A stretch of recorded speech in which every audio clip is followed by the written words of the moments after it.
Na sua opinião, Rodrigo, existem esses demônios que rondam as pessoas, rondam lugares? Jesus passou 40 dias e 40 noites no deserto, tentado pelo diabo. Jesus, em seus discursos, sempre tratou tanto o diabo como os demônios como seres reais. Ele fala, por exemplo, essa casta de demônios não sai senão através de muito jejum e oração. Ele fala do anticristo que tem o espírito de demônio, e fala que opera sinais para enganar, se possível, os próprios eleitos. Jesus tratou o demônio, o diabo e seus anjos como sendo seres reais. Não só Jesus, mas várias passagens da Bíblia. Então eles existem realmente e eles ocupam a mente humana.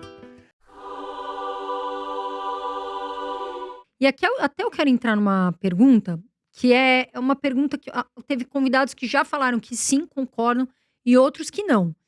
Essa questão de ter demônios, né? Por exemplo, ter demônios em alguns artistas, né? Ter demônios em alguns, por exemplo, pessoas da Cracolândia, que eu vou totalmente de acordo com você, né? Da gente ter coração, que não é essa estrutura, né? Esse pensamento. Na sua opinião, Rodrigo, existem esses demônios que rondam as pessoas, rondam lugares? Bom, apesar de alguns teólogos colocarem o demônio como sendo uma figura de linguagem, a maior parte dos teólogos conservadores, eu participo deles, ao ler honestamente a Bíblia, não tem como considerar o diabo e os demônios como uma figura lendária. A Bíblia os coloca como seres reais. Eu dou exemplos bíblicos para você. Jesus passou 40 dias e 40 noites no deserto, tentado pelo diabo. Se o diabo é apenas uma figura de linguagem, um folclore como o Saci Pererê, como o Boitatá, como a mula sem cabeça, então Jesus foi tentado por um folclore. Jesus foi É muita coisa em jogo, então quer dizer que o próprio Jesus estava equivocado.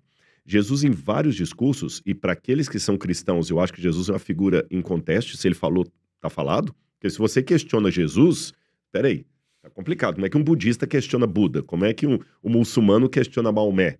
A figura máxima está ali. Jesus, em seus discursos, sempre tratou tanto o diabo como os demônios como seres reais. Ele fala, por exemplo, essa casta de demônios não sai senão através de muito jejum e oração. Ele fala que do anticristo que tem o espírito de demônio e fala que opera sinais para enganar, se possível, os próprios eleitos. Jesus também falou que de Maria Madalena foram expulsos 7 demônios. Ele até deu orientações. Cuidado que quando você expulsa o demônio da vida de uma pessoa, ele pode rondar, rondar, rondar, e se ele volta e encontra a casa vazia, ele leva mais 7 demônios consigo. Então, se Jesus estivesse equivocado, então vamos rasgar todo o cristianismo e vamos procurar outro caminho. Jesus tratou o demônio, o diabo e seus anjos como sendo seres reais. Não só Jesus, mas várias passagens da Bíblia. Então eles existem realmente e eles ocupam a mente humana. A partir daí, eu acho que mais do que ficar denunciando fulano, beltrano ou ciclano, eu tenho que perceber as ações do diabo nesse mundo. E ele atualiza as suas ações. Ele não precisa necessariamente agir daquele jeito clássico de uma pessoa torta, como no filme Poltergeist, ou no filme O Exorcista, né, que a menina vira o...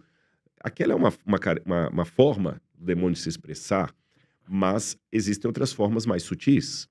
O demônio, às vezes, pode pegar até uma pessoa sincera a Deus. Por exemplo, Pedro, no momento que Jesus estava com maior dificuldade, porque ele estava lidando com a dor de, em poucos dias, sofrer a agonia da execução, da rejeição, do Calvário, e contou Negou. isso para os discípulos, não, até antes da negação. Isso foi antes da negação. Jesus nem tinha sido preso ainda. Aí Pedro falou, Senhor, tem dó de ti que tal coisa não te aconteça. Traduzindo em miúdos. Pedro foi dar um conselho para Jesus, ele era mais velho do que Jesus, provavelmente. Jesus, por favor, para com isso, vem cá. Eu sou seu irmão mais velho, vou te dar uma orientação aqui, vem cá. Para de falar isso na frente deles. Jesus virou para Pedro e falou, para trás de ti, Satanás, que eu não tenho parte com você. Eu imagino que Pedro deva ter ficado muito, assim, assustado e ao mesmo tempo ofendido. Mas o diabo, naquele momento de fraqueza, tomou a boca de Pedro e fez Pedro falar o que não deveria ter falado. No outro momento, quando Judas traiu Jesus, a Bíblia fala em determinado momento do Evangelho de João, porque o diabo já havia tomado conta dele, sabe? Então, embora nós tenhamos a nossa responsabilidade decisória sobre o mal ou o bem, no fim das contas sou eu que escolho, mas ao escolher o mal, eu também estou colocando a minha vida à mercê do diabo para que ele me use. E aqui eu termino a minha resposta para você, Carol, colocando assim: O diabo imita Deus. Ele é o maior imitador de Deus. Mas calma, não significa que ele imite o caráter de Deus. Você pode imitar uma pessoa porque você a admira muito e você quer ser parecida com ela. Essa é uma forma de imitação positiva. Vamos imitar as pessoas que nós amamos, que seus filhos imitem você, que vocês imitem os pais de vocês, porque são figuras que realmente. Agora existe a imitação da 25 de março, que é a falsificação, uma imitação apenas para enganar. Quando uma bolsa de qualidade duvidosa tem o mesmo nome de uma bolsa cara, ela não está imitando porque ela quer ser como a cara, ela quer imitar, ela quer realmente falsificar um relógio Rolex, que não é um Rolex, e assim por diante. Então o diabo ele imita a Deus nessa segunda situação para falsificar. E ao imitar Deus, ele copia os atos de Deus. Muitas vezes o Espírito Santo toma conta da nossa mente e coloca na nossa boca uma palavra que é justamente aquilo que você precisa ouvir. Vocês mencionaram, não sei se foi o André ou você, da questão da espiritualidade. Às vezes você está assim tão mal, tão mal, tão mal. Aí uma amiga sua liga: Oi, Carol, eu senti no meu coração de orar por você e falar umas palavras para você. E é justamente o que você precisava. Não é só coincidência, o Espírito Santo tomou, vai lá. Mas assim como o Espírito Santo usa, o espírito maligno também usa. Uma pessoa tóxica para falar justamente o que você não precisa ouvir naquele dia para invalidar você. Então, assim, ele tomou uma pessoa sincera como Pedro na hora de uma fraqueza e tomou Judas também. Então, se você me pergunta hoje, o diabo pode estar tomando alguns artistas, alguns atores? Pode sim, isso não é pré-moderno. Pode. Algumas pessoas, elas... E você sabe como toma? Pelos tipos de fruto que a arte daquela pessoa deixa. Por exemplo, eu tinha uma colega que ela, assim, né, pode até ser que eu esteja saindo do contexto. Ela tinha uma, para você ver como que Deus age na hora certa. Que ela tinha umas figuras, enfim, lá na casa dela. Não gosto nem de falar o nome.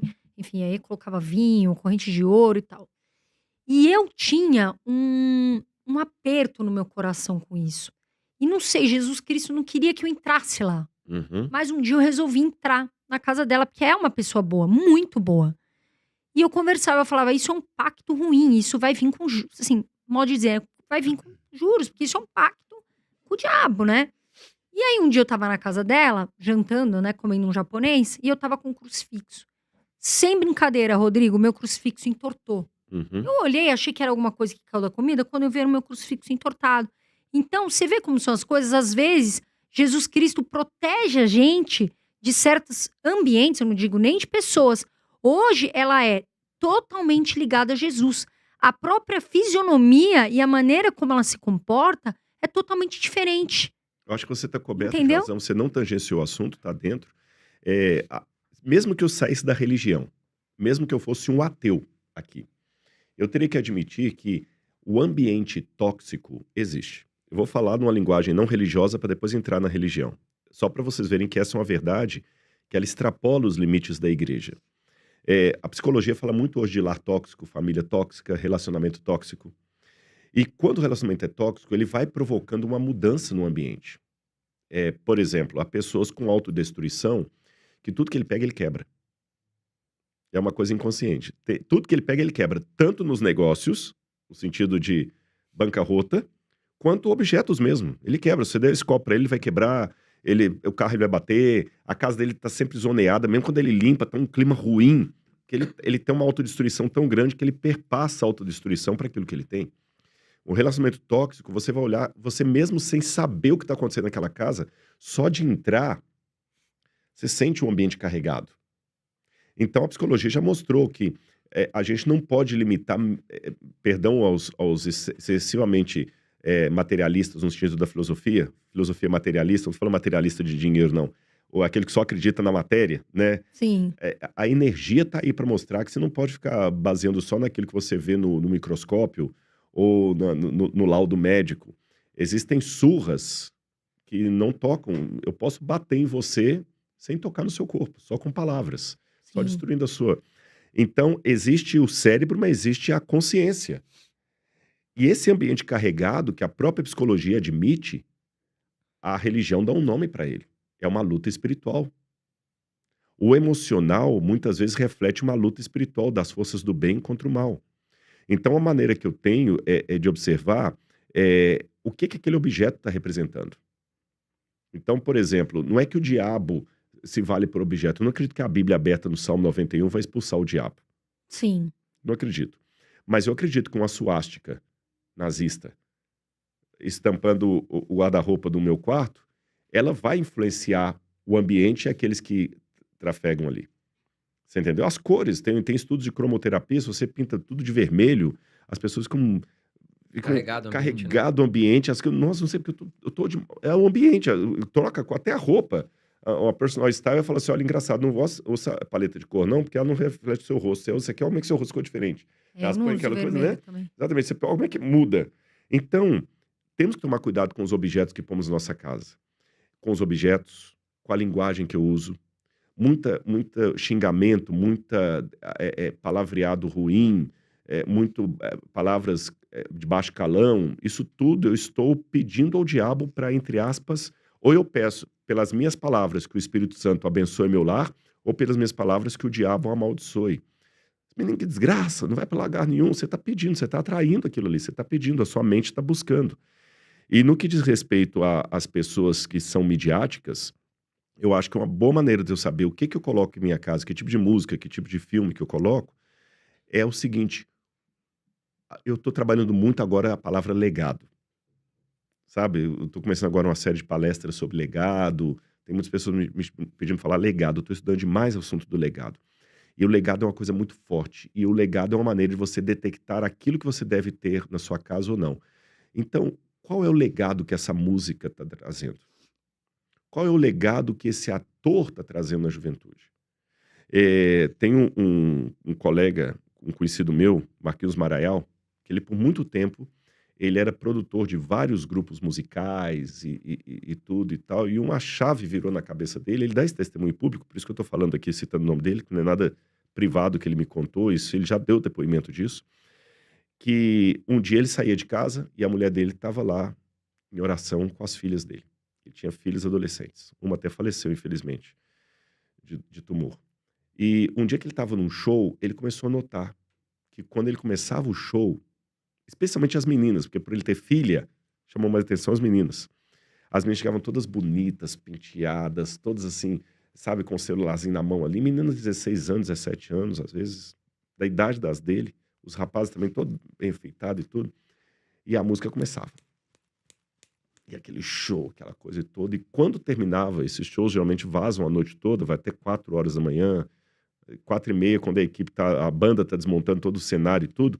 Ele começava a perceber aqueles mesmos jovens, que muitos deles nem tinham saído dali, acabaram bebendo tanto e usando tanta droga, que ficavam caídos pelo gramado, quando era num estádio, alguma coisa toda. E ele ficava vendo assim: gente, a música que eu estou compondo tá produzindo esse efeito. E ele começou a lembrar das filhas dele em casa. Ele falou: como é que eu, como pai, imaginaria a minha filha aqui deitada num vômito, toda vomitada. Algumas já tiveram sexo, não sei com quantos rapazes à noite, de repente engravidaram, nem sabe de qual que foi. E aquele monte de papelote de cocaína e droga e aqueles tubinhos de plástico que você sabe. Ele falou: o que que a minha arte está produzindo nesses jovens? Eu tenho que mudar. Olha o que eu estou Bateu transformando no esses coração jovens. Olha, dele. olha como é que eles chegaram e como eles estão saindo. Então, pegando esse exemplo do Marquinhos Maraial, para que eu mando um abraço se ele estiver assistindo a gente, mora em Pernambuco, grande compositor. Eu acho que a gente tem que fazer essa pergunta: por que eu vou colocar na minha casa? Qual o legado? O que que esse cantor está produzindo nos jovens? O que que esse desenho está produzindo nas crianças? O que que esse filme está produzindo de bom? E ao mesmo tempo que eu usar isso como crivo do que eu vou colocar na minha casa, na minha vida, eu vou colocar também um crivo no meu próprio ato. Você falou que eu vou em vários podcasts. Eu, Rodrigo, tenho que me perguntar assim: o que eu estou falando está produzindo que legado nas pessoas que estão me ouvindo? Não estou falando que 100% tem que me amar, gostar de mim, concordar, não. Com certeza, muito hater vai estar: vocês estão recebendo esse cara, ele não vale nada. Tudo bem, não estou preocupado com os haters. Mas numa maioria expressiva, o que que a minha palavra está trazendo? O que que as pessoas estão me trazendo de retorno daquilo que eu estou entregando para elas? Sejam parentes, sejam pessoas que convivem comigo. Se eu desaparecer hoje, qual o legado que eu deixei? Então, o legado serve tanto como um crivo do que eu vou botar na minha vida, como também o que eu estou apresentando para as pessoas. Eu amo nhoque.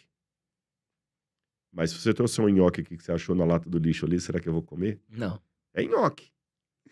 Foi feito no Gero. Mas só que você achou a marmitinha no lixo, né? Exatamente. Será que eu vou pegar mesmo assim? É nhoque. Exatamente. Eu não pegaria. Sabe, será que eu comeria a comida de um restaurante se eu visitasse a cozinha e soubesse que ela é muito porca? Também não.